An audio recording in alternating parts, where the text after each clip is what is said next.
మనం చూసుకుందామండి. ఎఫెసీయులకు రాసిన పత్రిక 1వ అధ్యాయము 5వ వచనం. ఎఫెసీయులకు రాసిన పత్రిక 1వ అధ్యాయము 5వ వచనం.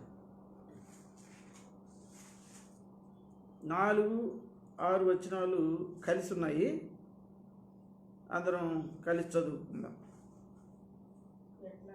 ఎట్లనగా తన ప్రియనియందు తాను ఉచితముగా మనకు అనుగ్రహించిన తన కృప మహిమకు కీర్తి కలుగునట్లు తన చిత్త ప్రకారమైన దయా సంకల్పము చొప్పున యేసుక్రీస్తు ద్వారా తనకు కుమారులుగా స్వీకరించుటకై మనలను ముందుగా తన కోసం నిర్ణయించుకొని మనము తన ఎదుట పరిశుద్ధులమును నిర్దోషులమునై ఉండవలనని జగత్పునాది వేయబడక మునిపే ప్రేమ చేత ఆయన క్రీస్తులో మనల్ని ఏర్పరచుకొనెను. చిన్న ప్రార్థన చేసుకుందామండి. ప్రేమగల మా పరలోక తండ్రి, పరిశుద్ధదేవ, నిన్న నేడే క్రీతుగా ఉన్న గొప్ప దైవాన్ని పాదాలకు స్తుతులు స్తోత్రాలు తండ్రి. నాయన, ఈ దినము మా దృష్టికి తీసుకొచ్చిన లేఖన భాగం బట్టి మీకే వందనాలు తండ్రి.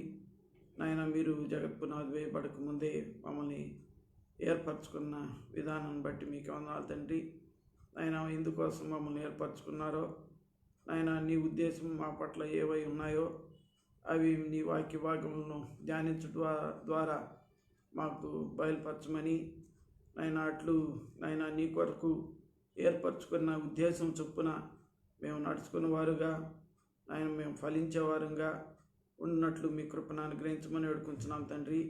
అట్లు నన్ను కూడా నాయన నిలవబడుతుండగా నీ సిలువ చాటును మరుగుపరుచుకొని ప్రజలైన వారికి నాయన నీ వాక్య భాగం అందించమని సమస్తము మీకే అప్పగించుకుంటూ యేసుక్రీస్తు నామమున పేరట ఎంతో బతిమలాడి వేడుకుంటున్నాం తండ్రి. ఆమేన్. ఇక్కడ ఎఫెసీయులకు రాసిన పత్రిక 5వ వచనం చూసినట్లయితే, ఆయన తన ప్రేమ చేత మనలను ఏర్పరచుకొనెను. ఆయన మనల్ని ప్రేమించి ఆయన కొరకు మనల్ని ఏర్పరచుకున్నాడు అని చెప్పేసి మనం చూస్తున్నాం ప్రియులారా. ఎందుకు ఆయన ఏర్పరచుకున్నాడు, ఏంటి ఆయన ఏర్పరచుకున్నట్లు, మనల్ని ఏర్పరచుకున్నట్లు ఆయన ఉద్దేశం ఏంటి అనేది చూద్దాం ప్రియులారా. తీయండి లేఖన భాగంలో 2వ దినవృత్తాంతములు పరిశుద్ధ గ్రంథము నుండి 2వ దినవృత్తాంతములు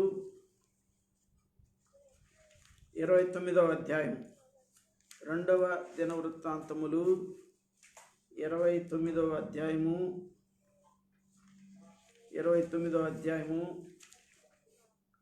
11వ వచనం. 2వ దినవృత్తాంతములు 29వ అధ్యాయము 11వ వచనం. నా కుమారులారా, తనకు పరిచారకులుగా ఉండి ధూపము వేయుచుండుటకును తన సన్నిధిని నిలుచుటకును తనకు పరిచర్య చేయుటకును యెహోవా మిమ్మును ఏర్పరచుకునేను గనుక మీరు అశ్రద్ధ చేయకుడి.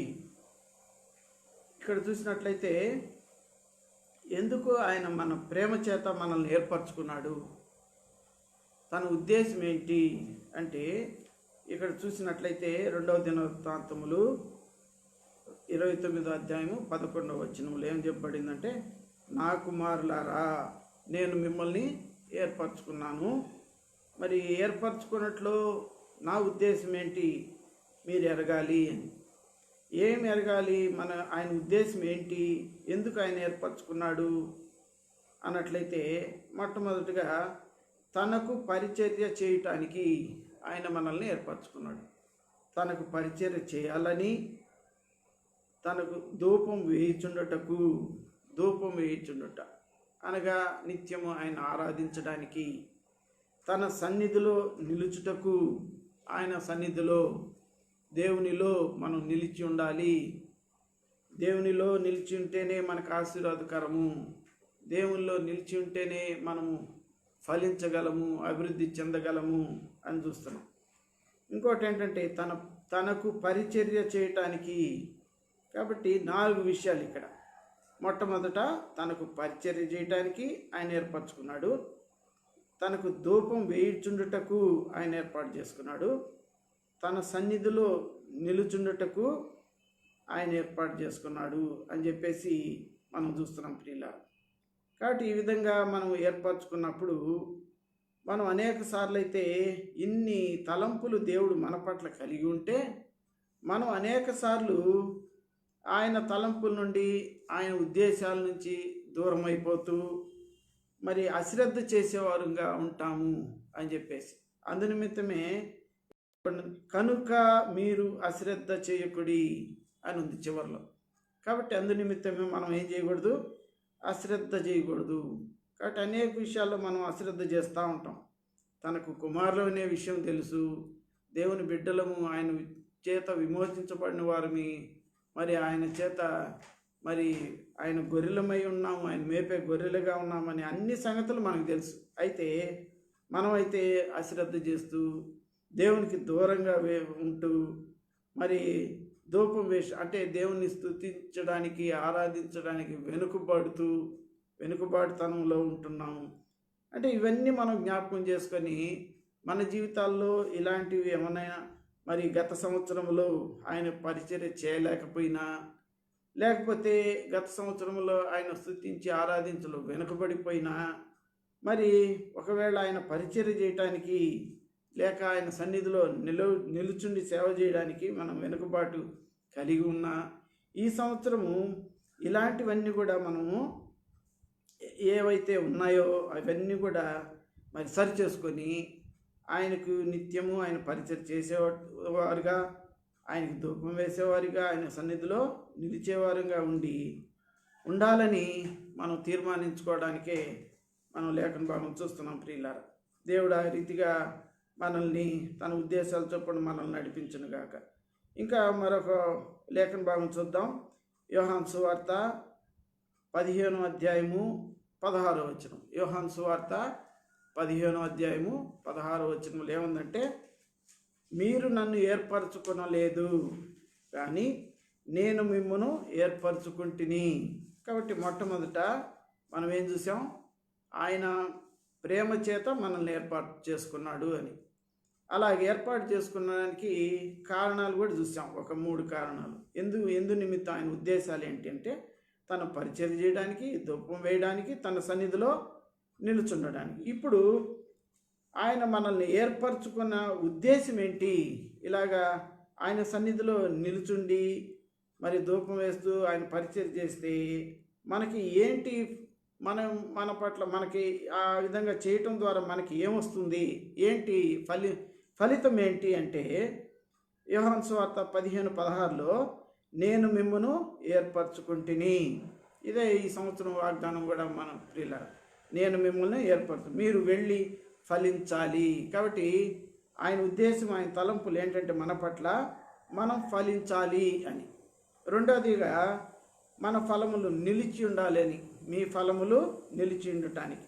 ఒకప్పుడు మనం ఒకవేళ గొప్పగా ఫలించి ఉండొచ్చు గత సంవత్సరాల్లో, తర్వాత మనం కొద్దిగా దేవుళ్ళు వెనకబడి ఉండొచ్చు.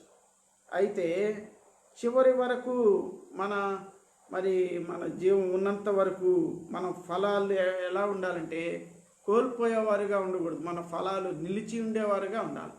ఫలాల్ని కోల్పోయేవారుగా కాకుండా నిత్యము మన ఫలాలు నిలిచి ఉండేటట్టు, అంటే దేవుని సన్నిధిలో మన ఫలాలు, మరి దేవునికి మన ఫలాలు మరి చూచేవాడుగా, మనం ఎంతగా ఫలించామో ఆయన చూచేవారుగా మనం ఉండాలి. ఫలింపు కలిగిన జీవితం కలిగి ఉండాలి అని దేవుని యొక్క ఉద్దేశం. ఇక్కడ లూకాసు వార్త, ఇక్కడికి రండి. లూకాసు వార్త 13వ అధ్యాయము, లూకాసు వార్త 13వ అధ్యాయంలో యేసుక్రీస్తు ప్రభువారు మరి ఎలాగ ఫలించాలి అని ఆయన ఉద్దేశం ఉంటే, ఇక్కడ ఉపమాన రీతిగా ఆయన ఒక చోట చెప్పబడినట్లు 6 నుంచి 9 వచనాలు, లూకాసు వార్త 13వ అధ్యాయము 6 నుంచి 9 వచనాలు. మరియు ఆయన వారితో ఈ ఉపమానం చెప్పాను. ఒక మనిషిని ద్రాక్ష తోటలో అంజూరపు చెట్టు ఒకటి నాటబడి ఉండెను. అతడు దాని పండ్లు వెదక వచ్చినప్పుడు ఏమీ దొరకలేదు గనుక అతడు, ఇదిగో 3 ఏండ్ల నుండి నేను ఈ అంజూరపు చెట్టున పండ్లు వెదుగుచున్నాను కానీ ఏమీ దొరకలేదు. దీన్ని నరికివేయము, దీనివలన ఈ భూమియు ఎలా వ్యర్థమవలనని ద్రాక్ష తోట మాలితో చెప్పెను. కాబట్టి అయితే వాడు, అయ్యా, నేను దాని చుట్టూ తవ్వి ఎరువు వేయు మట్టుకు ఈ సంవత్సరం కూడా ఉండనిమ్ము, అది ఫలించిన సరి, లేని ఎడల నరికించి వేయుము అని అతనితో చెప్పాను. కాబట్టి ఇక్కడ ఉపమాన రీతిగా దేవుడు ఎలాగ మనం ఫలించాలి, ఒకవేళ ఫలించకపోతే మరి ఏంటి నష్టము అనేది ఇక్కడ మనం చూడగలం. కాబట్టి ఆయన ఉద్దేశం ఏంటంటే, ఇక్కడ అంజూరపు చెట్టు ఒకటి నాటబడినట్లు మనం చూస్తున్నాం. అయితే అది 3 ఏండ్ల నుండి, ఇదిగో 3 ఏండ్ల నుండి నేను ఈ అంజూరపు చెట్టున పండ్లు వెతుకుతున్నాను కానీ ఏమీ దొరకలేదు. కాబట్టి ఇక్కడ 3 సంవత్సరాలుగా, అంటే మనం ఒక్కొక్కరు 3 సంవత్సరాలుగా రక్షించబడిన తర్వాత ఒక్కొక్కరు 30 ఏళ్ళు కావచ్చు, మరి 40 ఏళ్ళ నుంచి రక్షించబడిన అనేది సీనియర్ మోస్ట్ మరి అని చెప్పుకోవచ్చు. కానీ ఏ రీతిగా మనం అసలు ఫలించాము, మన ఫలాలు మనలో నిలిచి ఉన్నాయా అనేది మనము ఒకసారి మరి జ్ఞాపకం చేసుకొని సరి చేసుకుంటాం. కాబట్టి ఇక్కడ ఏమంటున్నాడు, ద్రాక్ష తోటమాలతో ఏం చెప్తున్నాడంటే, ఆ యజమాని 3 సంవత్సరాల నుండి వెతుకుతున్నాను, ఏదైనా ఫలం ఉందో అని, ఏమీ ఫలితము కనపడలేదు అని చెప్పినట్టు. కాబట్టి అక్కడ ఈ తోటమాలి కూడా ఏమంటున్నాడంటే, అయ్యా అని బతిలాడుతున్నాడు, నేను దాని చుట్టూ తవ్వి ఎరువేసి ఈ సంవత్సరం కూడా చూడండి, ఒకవేళ ఫలించకపోతే దాన్ని అలాగే నరికించి వేయడి అని చెప్పినట్లు. అంటే మనం ఫలాలు ఫలించేవారుగా ఉండాలని దేవుని యొక్క తలంపు. అట్లా ఫలభరితమైన జీవితము గత దినాల్లో లేనప్పటికీ 3 ఏళ్ల నుంచి అంజూరపు చెట్టుకి కాపులేదు. మనం కూడా 30-40 సంవత్సరాలు, ఎన్ని సంవత్సరాలు సీనియర్ మోస్ట్ బిలీవర్స్ అయినా కానీ ఫలాలు లేని జీవితము ఈ అంజూరపు చెట్టు జీవితం వలె ఉంటుంది అని ఉపమాన రీతిగా యేసుక్రీస్తు ప్రభువారు చెప్పినట్లు మనం చూస్తున్నాం. కాబట్టి ఆ విధంగా ఈ అంజూరపు చెట్టు మొట్టమొదటి చూస్తే ఎక్కడుంది అంటే ద్రాక్ష తోటలో ఉన్నట్టుగా చూస్తున్నాం. ఇది ఏదో అంజూరపు తోటలో లేదు కానీ ద్రాక్ష తోటలోనే ఉంది ఈ అంజూరపు చెట్టు. ఎలా ఉంది అంటే, ద్రాక్ష తోట నిజానికి చాలా జాగ్రత్తగా, చాలా దానికి నీరు కడుతూ ఇది అంతర పంటగా ఉన్నట్టు మనం చూస్తున్నాం. మనం రైతులు కూడా అంతర పంటలని వేసుకుంటారు. చిన్న పంటలు పండేటప్పుడు పక్కన మరి వరి చేలలో కూడా కొబ్బరి తోటలు మనకు కనపడుతూ ఉంటాయి, అంటే సైడ్ వేసి ఉంటారు వీటిని. అలాగే ఇది కూడా ఎక్కడుందంటే ద్రాక్ష తోటలోనే ఉంది, దాని మధ్యలోనే ఉంది.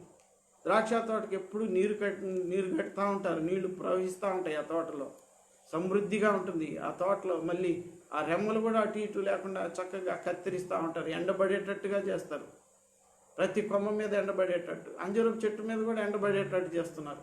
నీరుంది సమృద్ధిగా, చక్కగా సారవంతమైన భూమిలో వేశారు దాన్ని అంజూరపు చెట్టు. అయినా కానీ అన్ని చక్కని పరిస్థితుల్లో చుట్టూరు ద్రాక్ష తోట కాపుదల కూడా ఉంటుంది, కంచె కూడా వేసి ఉంటారు.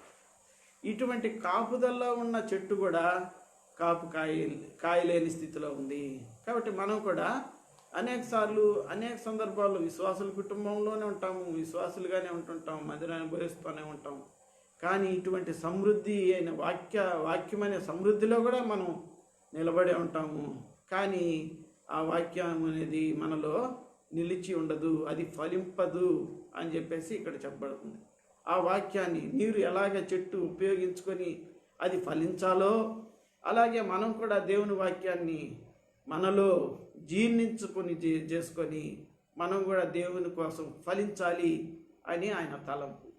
కాబట్టి కొంతమంది అయితే ఇటువంటి అన్ని మంచి పరిస్థితుల్లో ఉన్న, సమృద్ధి అయిన పరిస్థితిలో ఉన్నప్పటికీ, చక్కని వాక్యం అందించబడుతున్న, చక్కని దేవుని యొక్క నీతి సూర్యుడనే మరి అటువంటి దేవుని కింద మనం ఏలుబడిలో ఉంటున్నప్పటికీ, మంచి సారవంతమైన నేలలో ఉన్నప్పటికీ ఫలించలేని అంజూరపు చెట్టు ఏ విధంగా ఉందో మన పరిస్థితి కూడా కొంతమంది పరిస్థితి అలాగే ఉంటుంది అని చెప్పేసి, కాబట్టి ఈ సంవత్సరం నుండి అయినా కొత్త సంవత్సరంలో మనం తీర్మానం చేసుకున్నాం, మనం ఫలింపగలిగిన జీవితం కలిగి ఉండాలి, దేవుని కోసం నిలబడే ఫలాలు ఉండాలి మనలో అని తీర్మానం చేసుకున్నాం ప్రియులారా.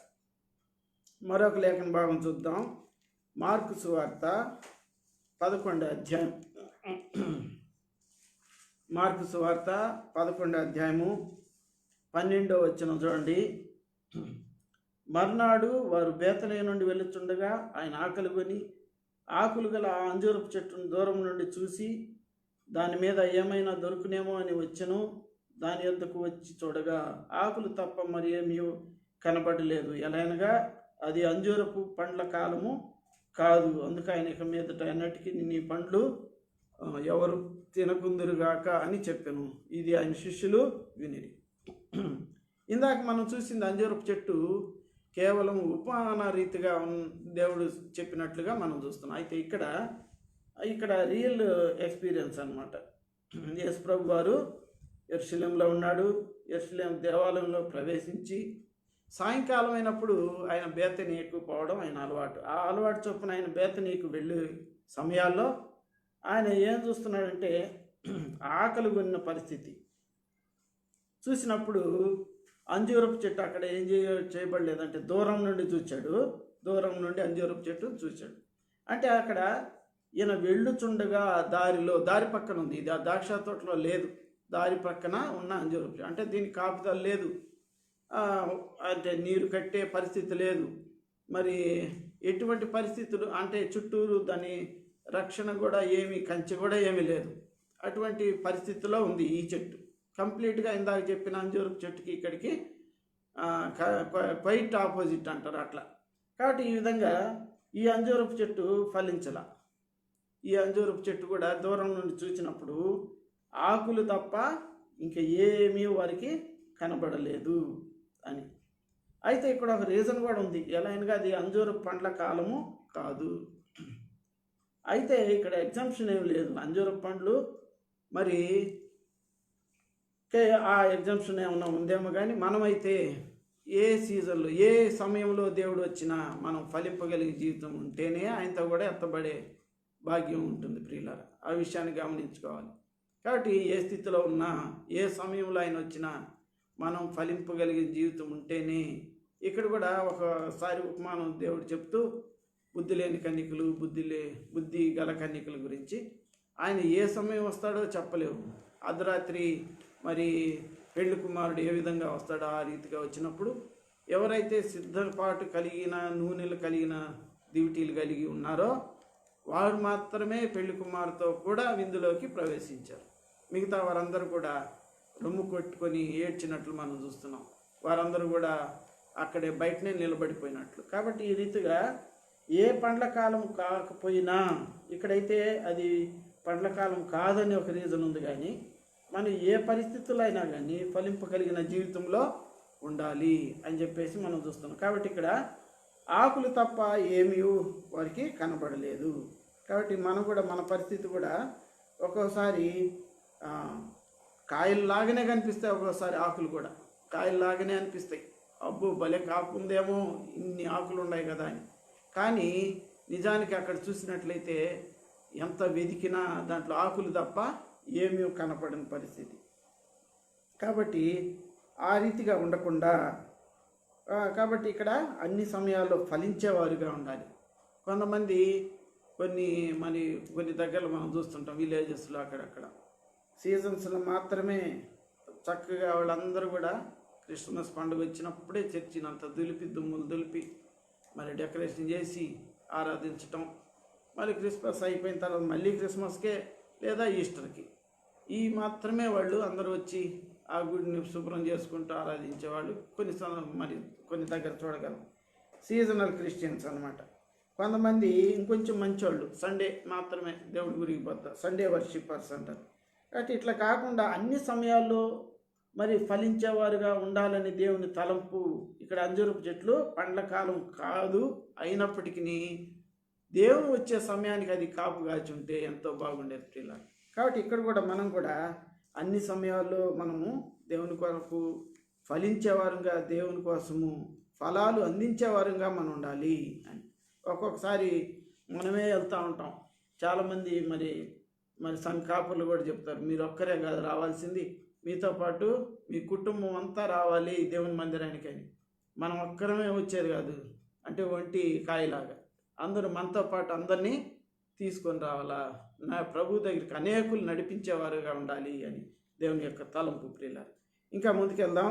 మరి ఒక లేఖన భాగం మత్తయి సువార్త 3:7 మనం ఎలాంటి ఫలాలు మనం ఫలించాలి అని దేవుడి ఉద్దేశమో ఒకసారి చూస్తాం ప్రియులారా. మత్తయి సువార్త 3:7. మత్తయి సువార్త 3:7 చూసినట్టే, అతడు పరిసీలలోను సద్దూకైలలోను అనేకులు బాప్తీసము పొంది వచ్చుట చూచి సర్పసంతానం రాబో ఉగ్రతను తప్పించుకొనుటకు మీకు బుద్ధి చెప్పిన వాడెవడు, మారు మనస్సుకు తగిన ఫలము ఫలించుడి. ఇక్కడ మరి పరిసీలతో సద్దూకైలతో మరి అనేకులు బాప్తీసం పొందు వచ్చుట చూచి, ఇక్కడ బాప్తీసం ఇచ్చి యోహాను వాళ్ళందరితో చెప్పడం చూస్తున్నాం పిల్లలు. వీళ్ళందరూ కూడా పరిసీలు అన్నీ ఎరిగిన వారే. పరిసీలు దేవునికి సేవ చేసేవాళ్ళు, సద్దూకైలు దేవుని వాక్యం బోధించేవాళ్ళు. మరి అనేకులు బాప్తీసం తీసుకోవడానికి వచ్చిన పరిస్థితుల్లో యోర్దాను నది ఒడ్డుకి మరి బాప్తీసం ఇచ్చి యోహాను ఏమంటున్నాడంటే, సర్ప సంతానమా రాబో ఉగ్రతను తప్పించుకున్నటకు మీకు బుద్ధి చెప్పిన వాడెవడు, మారు మనసు తగిన ఫలం ఫలించుడి. కాబట్టి ఇక్కడ మరి అనేకులు పరిశీలు వంటి వారు, మరి సద్దీకుల వంటి వారు, ఇటువంటి వారు అందరూ కూడా మరి దేవుని పరిచయం చేసేవాళ్ళే, దేవుని వాక్యం బోధించేవాళ్ళే. అయితే కూడా వాళ్ళల్లో నీతి క్రియలు లేవు. వారందరూ కూడా సర్ప సంతానం అని పిలువబడ్డారు. కాబట్టి ఆ విధంగా రాబో ఉగ్రతను తప్పించుకోవాలి అని చెప్పేసి ఇక్కడ అంటున్నట్టు. మరి అటువంటి రాబో ఉగ్రతను తప్పించుకోవాలంటే ఆ రెండవ రాకడ సమయంలో ఆ మహా ఉగ్రతను మనం తప్పించుకోవాలంటే మనం దేవుని కొరకు అన్ని కాలాల్లో ఆయన కొరకు ఫలించేవారుగా, ఆ ఫలాలు మనలో నిలిచి ఉండేవారుగా మనం ఉండాలి. ఆ రీతిగా ఫలించాలి అని దేవుని యొక్క తలంపు. కాబట్టి అక్కడ ఆ విధంగా ఎలాంటి ఫలాలు మనం ఫలించాలి అని ఇక్కడ చెప్పబడిందంటే, మారు మనసుకు తగిన ఫలాలు ఫలించాలి. మారు మనసు పొందిన తర్వాత మరి పాత మన జీవితాల్లో ఏవేం జరిగించామో అవన్నీ కూడా మళ్ళీ రిపీట్ కాకుండా ఉండాలి. కాబట్టి మారు మనసుకు తగిన ఫలాలే ఫలించే వాళ్ళంగా ఉండాలి. కాబట్టి ఈ సంవత్సరం నుండైనా మనం మారు మనసుకు తగిన ఫలాలు మరి ఫలించేవారుగా ఉండాలని. అపోస్తల కార్యములు 26:20 చూడండి. అపోస్తల కార్యములు 26:20 మారు మనసు పొంది దేవుని వైపు తిరిగి మారు మనసుకు తగిన ఫలాలు ఫలించాలి అని చూస్తున్నాం. చూడండి, అపోస్తల కార్యములు 26 అపోస్తల కార్యములు 26:20 అపోస్తల కార్యములు 26:20 మొదట దమస్కులోని వారికి, యెరూషలేములోను యూదయ దేశమంతటను తర్వాత అన్య జనులకును వారు మారు మనస్సు పొంది దేవుని తట్టు తిరిగి మారు మనస్సునకు తగిన క్రియలు చేయవలనని ప్రకటించుచుంటిని. కాబట్టి మన క్రియలు ఏ విధంగా ఉండాలి? మారు మనసుకు తగిన క్రియలు కలిగి ఉండాలి. మారు మనసుకు తగిన ఫలాలు ఫలించాలి. ఏంటి మారు మనసు తగిన క్రియలు అంటే, మరి దేవునికి ఏది ఇష్టమో ఏది ప్రీతికరమో ఆ పనులు చేసేవారుగా ఉండాలి అని, అటువంటి క్రియలు జరిగించేవారుగా ఉండాలి అని. అలాంటి క్రియలు జరిగించేవాళ్ళు కాకపోతే ఎలా ఉంటారు వాళ్ళు? ఒకవేళ మారు మనసు పొందకుండా ఆయనకి మరి దేవునికి నచ్చిన కార్యాలు చేయకుండా ఉండేవాళ్ళు ఒకసారి చూద్దాం. 2 కొరింథీ 12 అధ్యాయం. 2 కొరింథీ 12 అధ్యాయము 2 కొరింథీ 12 అధ్యాయం 20-21 కలిసి ఉన్నాయి. ఎందుకనగా ఒకవేళ నేను వచ్చినప్పుడు మీరు నాకు ఇష్టలుగా ఉండరేమో అనియు నేను మీకు ఇష్టలుగా ఉండనేమో అనియు ఒకవేళ కలహమును అసూయు క్రోధములను కక్షలను కొండెములను గుసగుసలాటను ఉప్పొంగుటను అల్లరును ఉండునేమో అనియు, నేను మరలా వచ్చినప్పుడు నా దేవుడు మీ మధ్య నన్ను చిన్నబుచ్చునేమనియు, మునుపు పాపం చేసి తాము జరిగించిన అపవిత్ర జారత్వం కోకిలి చేష్టల నిమిత్తం మారు మనసు పొందని అనేకుల గురించి దుఃఖపడవలసి వచ్చునేమనియు భయపడుచున్నాను. కాబట్టి కొరింథీయుల సంఘానికి అపోస్తులైన పౌలు రాస్తూ మారు మనసుకు తగిన ఫలాలు ఫలించాలి, మారు మనసుకు తగిన క్రియలు చేయాలి అని చెప్పేసి ఇక్కడ చెప్పినట్లు ఆ విధంగా రాసినట్లు వాళ్ళకి పత్రిక రాసినట్లు మనం చూస్తున్నాం ప్రియులారా.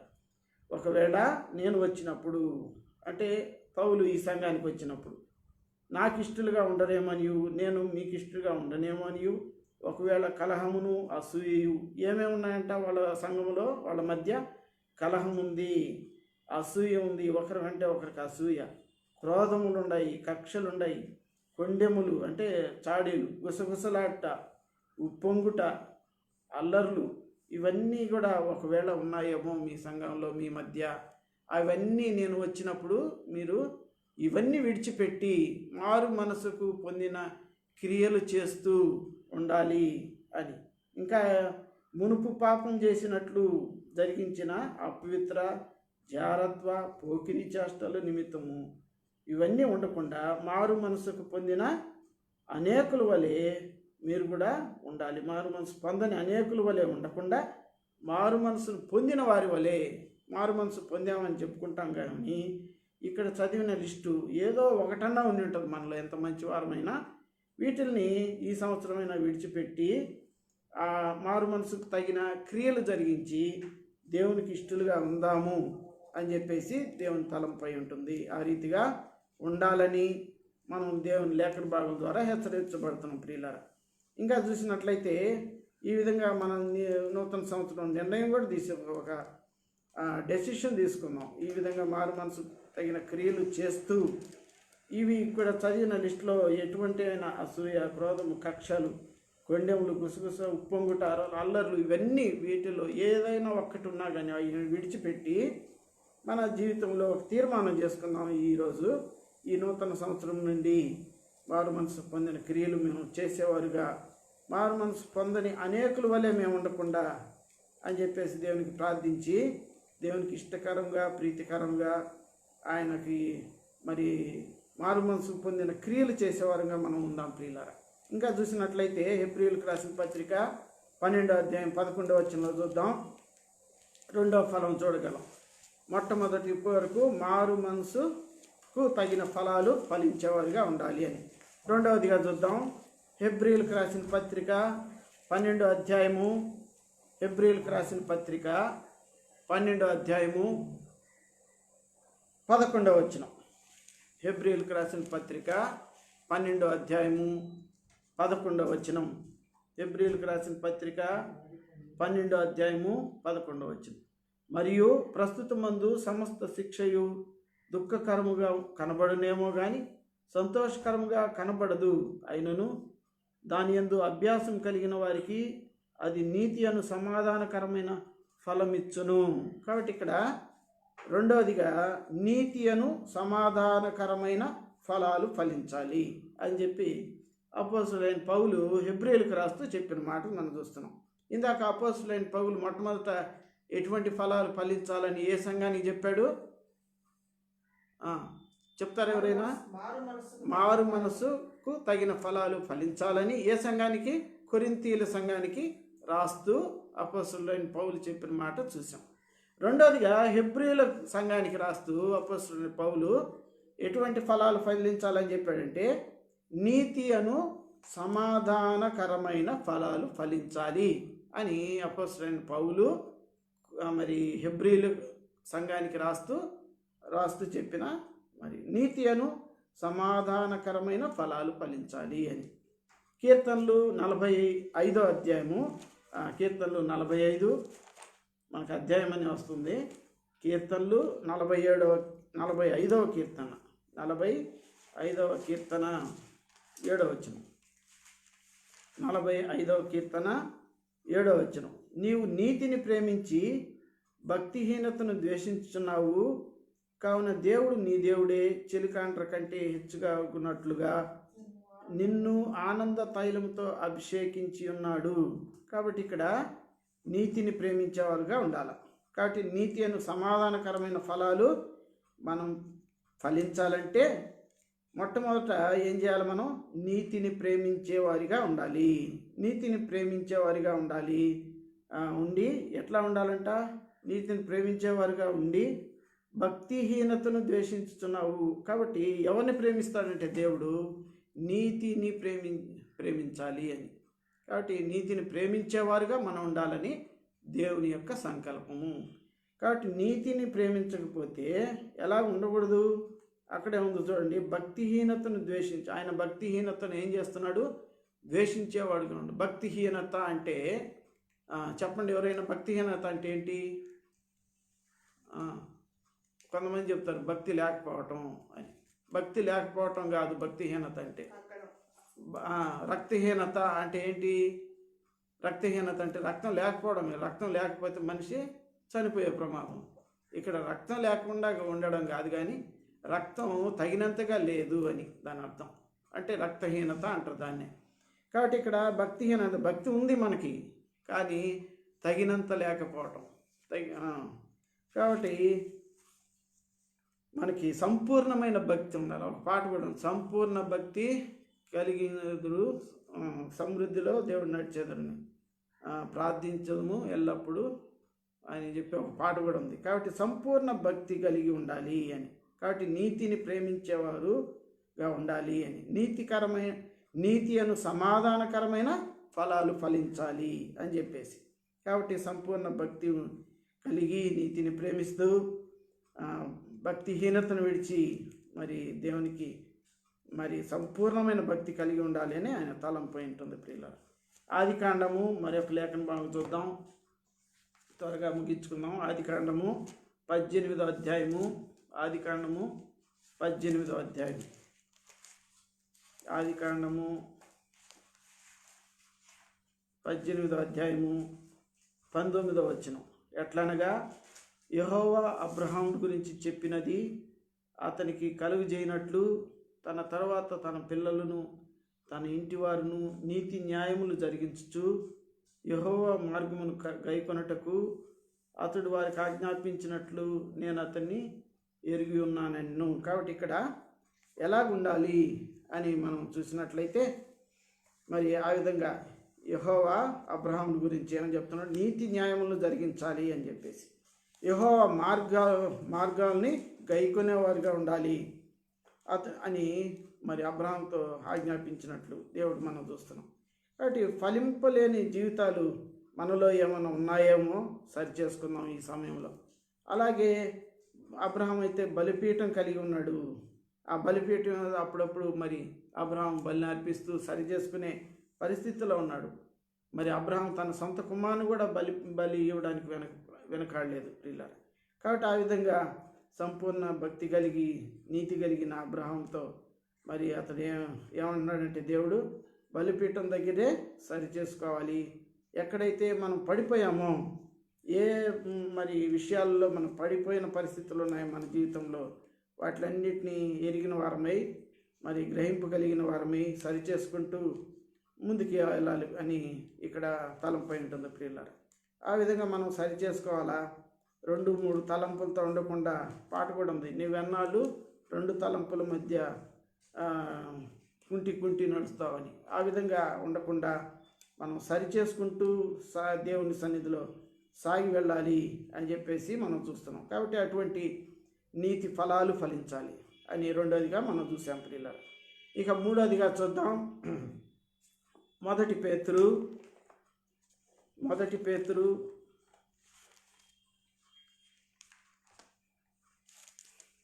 చూడండి. మొదటి పేతురు 1వ అధ్యాయము 9వ వచనం. మొదటి పేతురు 1వ అధ్యాయము 8-11 వచనాలు కలిసి ఉన్నాయి. అక్కడ చదువుతాం పిల్లలు. అయినను శ్రీమంతుడగు దేవుడు నాకు అప్పగించిన ఆయన మహిమగల సువార్త ప్రకారము ధర్మశాస్త్రము ధర్మ విరోధులకు, అవిధేయులకు, భక్తిహీనులకును, పాపిష్టులకును, అపవిత్రులకును, మతదోషకులకును, పితృహంతకులకును, మాతృహంతకులు, నరహంతకులకును, వ్యభిచారులకును, పురుష సంయోగులను, మనుష్య చోరులకు, అబద్ధికులకును, అప్రమాణికులకును, హితబోధ విరోధి అయిన వాడు మరి ఎవడైనా ఉండినట్ల అటువానికి నియమించబడిన కానీ నీతిమంతునికి నియమింపబడలేదు. ఎవడైనా ఎరిగి ధర్మానుకూలమైన దాన్ని ఉపయోగించినట్ల ధర్మశాస్త్రం మేలైనదని మనం ఎరుగుదాము. కాబట్టి ఇక్కడ ఈ వచనాల్లో మనం ఎలాంటి ఫలం ఫలించాలి, అపోస్తలుడైన పౌలు తిమోతికి మరి లెటర్ రాస్తూ అక్కడ ఏమన్నాడంటే విశ్వాస ఫలములు ఫలించాలి అని చెప్పేసి సారాంశం ప్రియులారా. కాబట్టి మనం అంతా కూడా విశ్వాస ఫలములు ఫలించాలి. ఎంత విశ్వాసం ఉండాలి మనకి అంటే యేసుక్రీస్తు ప్రభు వారు ఒక ఉపమానంలో చెప్పాడు. ఏమని, ఎంత ఉండాలంటే పేతురు నేను కూడా నడుస్తాను అన్నాడు. యేసుక్రీస్తు ప్రభు వారు సముద్రం మీద నడుస్తూ వస్తున్నప్పుడు నేను కూడా నీతో పాటు నడుస్తూ రాగలనా అని అడిగినప్పుడు ఆవగింజ విశ్వాసం ఉంటే, ఆవగింజంత విశ్వాసం ఉంటే నీవు నీళ్ళ మీద నడుమని చెప్పాడు. కాబట్టి పేతురికి కూడా విశ్వాసం మూలంగానే ఆవగించంత విశ్వాసం ఉంది కాబట్టి మొట్టమొదట ఏం చేశాడు, ఆ నీళ్ళ మీద దేవుని వైపు చూస్తూ నడవగలిగాడు. ఎప్పుడైతే కిందికి చూసి ఉంటాడో ఒకవేళ ఆ అలల్ని నీళ్ళను ఇంత లోత అని మనసులో సందేహం వచ్చి ఉంటుందో ఆ విశ్వాసం, ఆ ఆవగించ విశ్వాసం కూడా అతను కోల్పోయాడు. అంటే విశ్వాసం ఎంతో గుమ్మడికాయ అంత విశ్వాసం ఉంటే విశ్వాసులు కాదు, ఆవగించంత విశ్వాసం కనీసం ఉండాలి. ఒకవేళ గుమ్మడికాయ ఉందనుకో, అంత గుమ్మడికాయ ఉందనుకో, పైన మిద్ది మీద తీసిపోయి దాన్ని వదిలితే ఏమవుతుంది, అది పగిలిపోతుంది. ఆ విశ్వాసం పనికిరాదు. అదే నువ్వు ఆవగింజంత విశ్వాసం ఉండి దేవునిలో ఆ ఆవగింజని అదే మిద్ది మీద నుంచి కింద వేసినా అది పగలకుండా ఉండే పరిస్థితి ఉంది. కావాలంటే చూడండి, ట్రై చేసి. ఒకవేళ నువ్వు కింద పడిన ఆవగింజ వెతకగలవో లేదో కానీ పైనుంచి వదిలినా అది పగలదు. ఒకవేళ నువ్వు తాలింపు వేయాలనుకొని తాలింపు వేసినా ఆవగింజ పగలకుండా ఉంటుంది. అది అలాగే జీర్ణం కాకుండానే కిందకు వచ్చే పరిస్థితి ఉంది. అటువంటి పరిస్థితిలో ఆవగింజ అంత విశ్వాసం. కాబట్టి ఆవగింజ అనేది మరి పగిలిపోయి గట్టిగా నిలబడేదిగా ఉంది. కాబట్టి ఆవగింజ అంత విశ్వాసం ఉండాలి అని. కాబట్టి ఆ విధంగా విశ్వాస ఫలములు మనం ఫలించాలి అని. కాబట్టి ఆవగింజంత విశ్వాసం కలిగిన వారుగా మనం ఉండినప్పుడు ప్రభువు కొరకు గొప్ప కార్యం. పేతురు ఏ విధంగా సముద్రం మీద నిలబడి నడవగలిగాడో, కాబట్టి మనం కూడా మన జీవితం అనే పెద్ద చెప్తా ఉంటారు, సముద్రం సాగరం వంటిది మన జీవితం అని. ఎన్నో అలలు వస్తూ ఉంటాయి మన జీవితంలో, ఎన్నో ఆటుపోట్లు. మరి ఇటువంటి పరిస్థితుల్లో కూడా దేవుని వైపు చూసినప్పుడు ఎటువంటి గొప్ప అలలు వచ్చినా, ఎన్ని శోధనలు వచ్చినా, ఎన్ని మరి భయంకరమైన పరిస్థితులు, ఎన్ని కోవిడ్లు వచ్చినా, మరి అవి మరి మ్యుటేషన్ చెందిన కోవిడ్ అయినప్పటికీ ఎన్ని రకాల ప్రభువు దేవుని వైపు చూస్తూ గత సంవత్సరం అంతా కూడా దేవుడు మనల్ని కాస్తూ వచ్చాడు. ఎందుకంటే మనం విశ్వాసం కలిగి ప్రార్థించాం ఈ సంవత్సరం అంతా కూడా. కాబట్టి అదే రీతిగా మరి రాబో సంవత్సరాల్లో కూడా అటువంటి గొప్ప విశ్వాసం కలిగి దేవుని వైపు చూస్తూ మనము ఆవగించంత విశ్వాసం కలిగినప్పుడే ఆయనకు తగినట్లుగా విశ్వాస ఫలములు ఫలించేవారుగా ఉంటాము అని చెప్పేసి. ఇక 4వదిగా చూద్దాం. మొట్టమొదట మనం చూసింది అంటే మారు మనసుకు పొందిన ఫలము. రెండవది ఏంటి, నీతి ఫలము. కాబట్టి మొట్టమొదట ఎవరికి రాస్తూ మారు మనసుకు పొందిన ఫలాలు, కొరింథీ సంఘానికి రాస్తూ మారు మనసుకు పొందిన ఫలాలు ఫలించండి అని అపోస్తలుడైన పౌలు చెప్పినట్టు. రెండవదిగా నీతి ఫలాలు ఎవరికి రాస్తూ చెప్పిన మాట, ఇది హెబ్రీ సంఘానికి చెప్పిన మాట. మరి విశ్వాసం మూలంగా విశ్వాస ఫలాలు ఫలించాలి అని మరి ఎక్కడ చెప్పబడింది, పేతురుకు రాస్తూ మొదటి పేతురులో చెప్పబడిన మాట. మరి ఇంకా 4వదిగా చూసినట్లయితే ఎఫెసీయుల సంఘానికి అపోస్తలుడైన పౌలు రాస్తూ వెలుగు ఫలాలు మనం ఫలించాలి అని చెప్పినట్లు మనం చూస్తున్నాం ప్రియులారా. ఎఫెసీయులకు రాసిన పత్రిక 5వ అధ్యాయము 9వ వచనం చూసినట్టయితే వెలుగు ఫలము సమస్త విధములైన మంచితనము, నీతి, సత్యము వాటిలో కనబడుతున్నది. కాబట్టి ఇక్కడ మరి అపోస్తలుడైన పౌలు ఎఫెసీయులకు సంఘానికి రాస్తూ ఎటువంటి ఫలాలు ఫలించాలంటే వెలుగు కలిగిన ఫలము ఫలించాలి అని. కాబట్టి ఈ విధంగా వెలుగు కలిగిన ఫలాలు మనం ఫలించేవారుగా ఉండాలంటే ఏమి విడిచిపోయి మనలో ఏముండాలి? వెలుగు కలిగిన ఫలాలు ఫలించాలంటే మనలో ఉండవలసినవి ఏంటో మనం చూస్తే నీతి ఉండాలి, మంచితనం ఉండాలి. మొట్టమొదట వెలుగు ఫలం ఫలించాలంటే మంచితనం ఉండాలి. అంటే ప్రతి ఒక్కరికి ఒక్కొక్కసారి అంటారు, మనం మంచి చేయకపోయినా పర్వాలేదంట, కీడు చేయకూడదు. పక్కన వాళ్ళకి ఏం చేయకూడదు? కీడు చేయకూడదు, మంచితనము కలిగి ఉండాలి అనేసి. కాబట్టి నీతి కలిగి ఉండాలి. మన ప్రవర్తన నీతి గల మరి నీతి సూర్యుడు మన ముఖాల్లో మరి ప్రకాశించాలి, ఎవరు చూసినా ఈయన దేవుని బిడ్డ అని. కాబట్టి ఆ విధంగా నీతి సూర్యుడు వంటి తేజస్సుతో నీతి కలిగి సత్యమును కలిగి ఉండాలి. కాబట్టి మనం మాట్లాడే వాటిలో కానీ మన ప్రవర్తనలో సత్య ప్రవర్తన కలిగి ఉండాలి అని. ఆ విధంగా ఉంటూ మరి వెలుగు ఫలాల్ని మనం ఫలించేవారుగా ఉండాలి అని హెచ్చరిస్తూ ఎఫెసీయుల సంఘానికి అపోస్తలుడైన పౌలు చెప్పినట్లు మనం చూస్తున్నాం ప్రియులారా. ఇంకా చూసిన మరొక లేఖన భాగం చూద్దాం.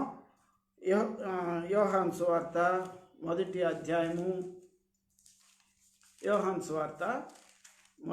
అధ్యాయము 4-5 వచనాల్లో చూసినట్లయితే, ఆయనలో జీవముండెను, ఆ జీవము మనుషులకు వెలుగై ఉండెను, ఆ వెలుగు చీకటిలో ప్రకాశించున్నది కానీ చీకటి దాన్ని గ్రహింపకుండెను. కాబట్టి ఇక్కడ మనం వెలుగు ఫలాలు ఫలించాలి అంటే మనలో మొట్టమొదటి ఉండాల్సింది ఏంటంటే జీవం ఉండాలి. ఆ జీవం ఎక్కడి నుంచి వస్తుంది? ఆయనలో ఉంటుంది. ఆయనలో ఉండే జీవము మనం కలిగి ఉండాలి.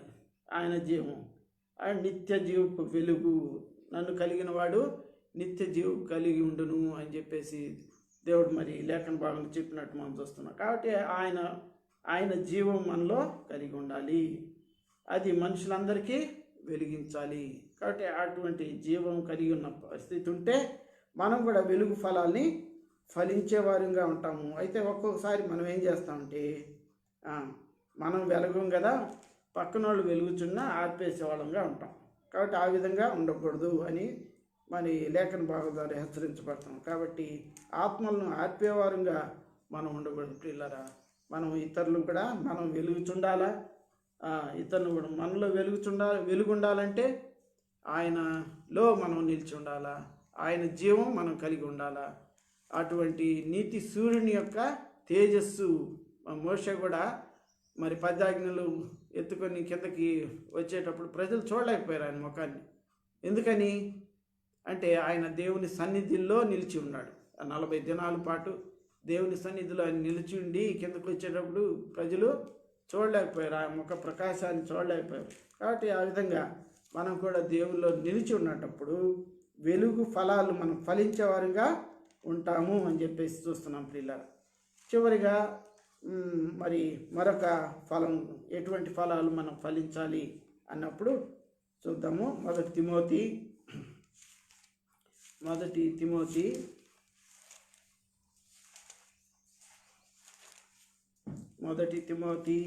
6వ అధ్యాయము 2వ వచనం. 1 తిమోతి 6వ అధ్యాయము 2. విశ్వాసులైన యజమానులు గల దాసులు తమ యజమానులు సహోదరులని వారిని తృణీపింపక తమ సేవా ఫలం పొందువారు విశ్వాసులను ప్రియులై ఉన్నారని మరి ఎక్కువగా వారికి సేవ చేయవలనని ఈ సంగతులు బోధించుచు వారిని హెచ్చరించుము. కాబట్టి ఇక్కడ అపోస్తలుడైన పౌలు తిమోతికి రాస్తూ మరి ఎటువంటి ఫలాలు ఫలించాలని చెప్తున్నాడంటే సేవా ఫలము ఫలించాలి అని. కాబట్టి తిమోతి మరి పౌలు యొక్క ప్రియమైన మరి బిడ్డ ఆయన. కాబట్టి పౌలుతో పాటు ఈయన కూడా సేవ చేశాడు. మరి అటువంటి తిమోతికి రాస్తూ ఎలాంటి ఫలాలు ఫలించాలి అని చెప్తుంటే సేవా ఫలము అని చెప్పేసి ఇక్కడ మనం చూస్తున్నాం. అటువంటి దేవుని సేవ చేసేవారుగా మనం ఉండాలని దేవుని యొక్క తలంపు. కాబట్టి మనకు అప్పగించిన సేవా పరిచర్య ఏంటో, ఒకవేళ మన పరిచర్య మందిరంలో పాటలు పాడేది అయి ఉండొచ్చు, వాక్యం చెప్పేది అయి ఉండొచ్చు, వంట చేసేది అయి ఉండొచ్చు, మరి కేవలం సువార్తకి వెళ్ళినప్పుడు పత్రికలు ఇచ్చేది అయి ఉండొచ్చు, మరి అదంతా కానప్పుడు దేవుని బిడ్డలకు వండి పెట్టే పరిచర్య అయి ఉండొచ్చు. ఇవన్నీ కూడా ఎటువంటి సేవా పరిచర్య ఉంటే ఆ సేవా ఫలాల్ని మనం కలిగి ఉండాలి అని. కాబట్టి ఆ విధంగా నమ్మకంగా దేవుని సేవ చేసేవారుగా ఉండాలి, అటువంటి సేవా ఫలాల్ని ఫలించేవారుగా ఉండాలి అని దేవుని యొక్క తలంపై ఉంటుంది ప్రియుల. కాబట్టి చివరిగా సేవా ఫలములు ఫలించాలి అన్ని మళ్ళీ ఒకసారి చెప్పుకున్నట్లయితే, మారు మనసుకు పొందిన ఫలాలు ఫలించాలి, రెండోదిగా నీతి ఫలాలు ఫలించాలి, మూడోదిగా విశ్వాస ఫలములు ఫలించాలి, నాలుగోదిగా వెలుగు ఫలాలు ఫలించాలి, ఐదవదిగా సేవా ఫలాలు ఫలించాలి. ఇవన్నీ ఫలాలు ఫలించాలంటే మరి ఎట్లా ఉండాలి? ద్రాక్ష తీగ మరి అడ్డుకట్టబడినట్లు, మరి నిలిచి ఉన్నట్లు ఏ రీతిగా ఉంటుందో ఆ విధంగా మనం కూడా దేవునితో అంటగట్టబడిన పరిస్థితిలో ఉన్నప్పుడే మనం కూడా ఇటువంటి ఫలాలు ఫలించేవారుగా ఉంటాము అని చెప్పేసి మనం చూసాం ప్రియులారా. కాబట్టి ఇటువంటి ఫలాలు ఫలించేవారుగా ఈ సంవత్సరం అంతా మనం ఉండాలని, దేవునికి ప్రీతికరమైన సేవ చేస్తూ, దేవునికి మారు మనసు తగిన ఫలాలు ఫలిస్తూ, మరి నీతి ఫలాలు ఫలిస్తూ, విశ్వాస ఫలాలు, వెలుగు ఫలములు, సేవా ఫలములు మరి కలిగి ఉండి మరి నమ్మకంగా దేవుడికి నిమిత్తం మనందరం కూడా ఈ సంవత్సరం ఉండాలని మరి మనందరం తీర్మానం చేసుకుందాం ప్రియులారా. ఆ విధంగా ఈ సంవత్సరం అంతా మనం సాగిపోయేవారుగా ఉందాం. దేవుడు తన లేఖన భాగంలో దీవించును గాక. ఆమేన్.